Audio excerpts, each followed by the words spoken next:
Before I start this lesson, I'd like to give all praise and glory and honor to Yahweh, Ba'ashem, Yahushai, Ba'ashem, Kakodash, double honor to the apostle, elder, great minister, who rule well and teach well. Shalom to 144,000 men that's pushing and believing in this word and all truth and sincerity. Shalom to men, women, and children that's tuning in and listening. And shalom to the Israelite foreigners scattered abroad on all four countries of the earth. Shalom yet again. This video won't be nothing long. This is something I was just meditating upon since I've been reading in the news and headlines of the doomsday clock going to 90 seconds, and just meditating and looking at the times that we're in. And ultimately, nonetheless, the times we're heading into are very perilous and serious times. And with that being said, a lot of people think it's the time just to run up the bag and get your quote unquote life together, when you really should be getting yourself right with the Lord. So nonetheless, I'm gonna go ahead and start, give some precepts and close out. This is 2nd Esdras chapter 9 and verse 1. He answered me then and said, measure thou the time diligently in itself, and when thou seest part of the signs past which I have told thee before, then thou shalt understand that it is the very same time wherein the highest will begin to visit the world which he made. Yeah, we're coming into the time when the Lord is about to come back and start doing what he said he was going to do, as he said as Yahweh said when he was on this earth no less than 2,000 years ago. He's not gonna return he will not meet thee as a man, And as in one of the tokens of the sign, actually, I'm gonna grab that too. Token. Let me see,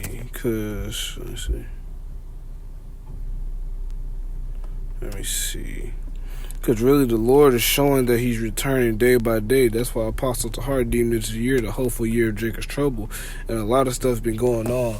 Me personally, a lot of family members been getting judged. You've seen a lot of judgment happening on all levels.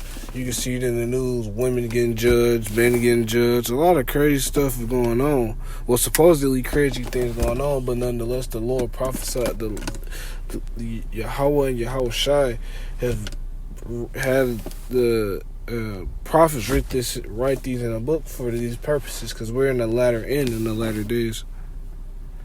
Signs. Bear with me, Bob Kashah. Tokens.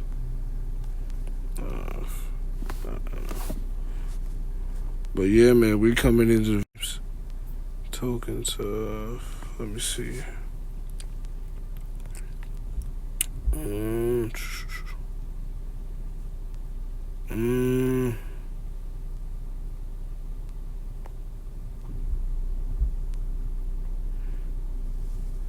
Actually, yeah, I'll just jump to another precept.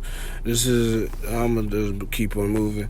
This is Ezekiel chapter 33 and verse 6 I'm going to go to, because really what a prophet is supposed to do, he's supposed to be warning the people, no matter if it's heathens or especially Israelites. Ezekiel 33. This is Ezekiel chapter 33 and verse... I could go on to 2. Actually, this is Ezekiel chapter 33 and I'll start at verse 2. Son of man, speak to the children of thy people and say unto them, when I bring the sword upon the land, if the people of the land take a man of their coast and set him for their watchman, if he seeth the sword come upon the land, and he blow the trumpet and warn the people. Verse 4, then whosoever heareth the sound of a trumpet taketh no warning. If the sword can't come and take him away, his blood shall be upon his own head. And verse 5, he heard the sound of the trumpet and took not warning. His blood shall be upon him. But he that taketh warning shall deliver his soul. And verse 6, the point. But if the watchman see the sword come and blow not the trumpet, the people be not warned. If the sword come and take any person from among them, he is taken away in his iniquity, but his blood I will require at the watchman's hand. And actually, I get the point is in verse 7. Actually, so thou, O son of man, I've set thee a watchman unto the house of Israel. Therefore, thou shalt hear the word at my mouth and warn them of me.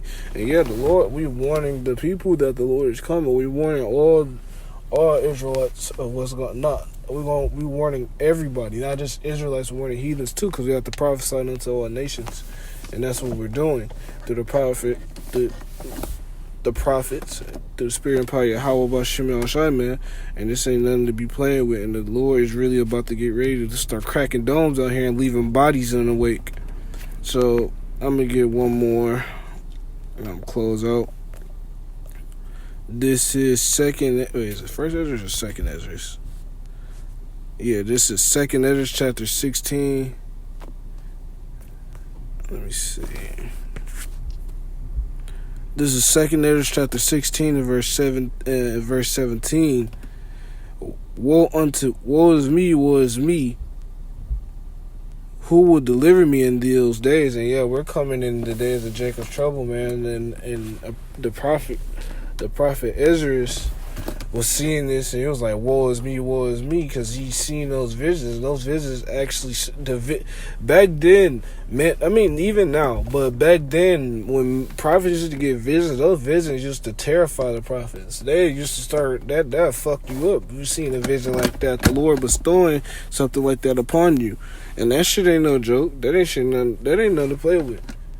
You know, I'm pretty sure when Apostle John on the island of Patmos, when he was sent to the salt mines, when he seen those visions scared him.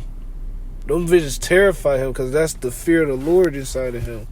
The Lord putting a spirit to fear him. That ain't no joke. And how more so that we're living in those times now, man. So anyway, I'm going to read verse 18. The beginning of sorrows and great mournings, and the beginning of famine, great death, the beginning of wars, and powers shall stand in fear. The beginning of evils, what shall I do when these evils shall come? And yeah, actually in verse 19, behold, famine, plague, tribulation, and anguish are sent as scourges for amendment. But yeah, that's what the times we're coming in. We're coming in a time of great judgment, plagues, death, pestilence. A real hard and trying time, you know. Everybody's going through something right now, but it's going to get increasingly worse. It's going to get increasingly more and more. What's the word I want to use? It's going to get increasingly more and more difficult.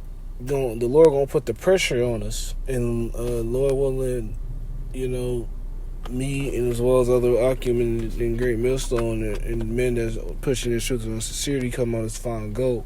But nonetheless, this was just something I was meditating upon, and Lord willing, this is edifying. But before I close, I'd like to give our praise and glory, honor to Yahweh, Ba'ashem, Al-Shai, Ba'asher, Kakadash, and on to the next one. Shalom.